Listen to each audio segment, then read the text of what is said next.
So, as referenced, a 5-2 win for the Washington Capitals on Saturday. The Ovechkin watch was on, and he didn't score. Quite frankly, I don't think he was a big time factor. The in general did a good job with him, but they had no answer for the back end. You see the statistics right there. Trevor Van Riemsdyk scores.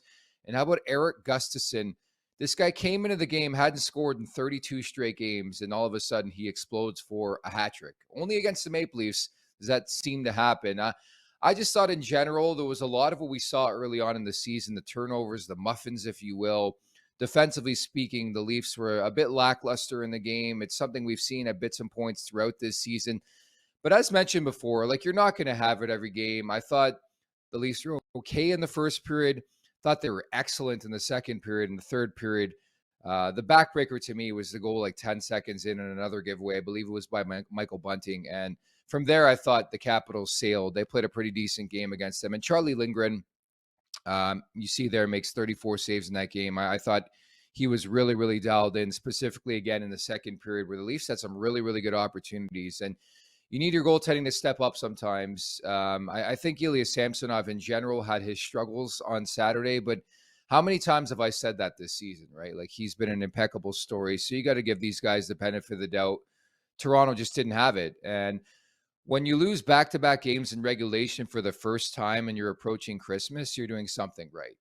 So I'm not really taking much stock in what the Leafs have put together the last couple games. They really struggled again, certainly on Broadway, and the same type of conversation on Saturday against the Washington Capitals. Some bright spots, again, Michael Bunting, 10-game point streak ends. I thought he had a couple good looks in that game. They went to that 5-man power play unit too. I wasn't crazy about it. Of course, Bunting on it. They took Sandin off.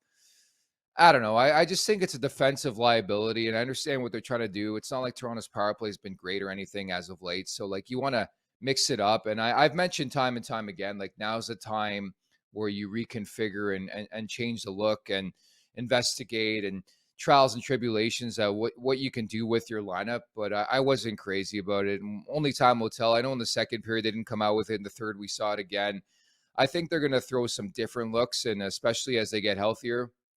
When Morgan Riley comes back, I don't think it'll be a thing anymore. But I think if you're Sheldon Keefe, there's no harm in trying. Especially with all the points that the Leafs have racked up the last little while. So nothing against that. Connor Timmins, the 3-game point streak, 5 apples in that time frame.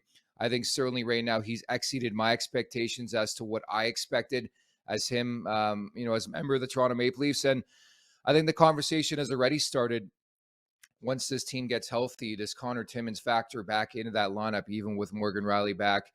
I don't think Jake Muzzin's clearly coming back at some point in time this season. So I think there will be a roster spot for Timmins. But at the very least, it opens up a new can of worms and a new conversation as to what they can do with their back end.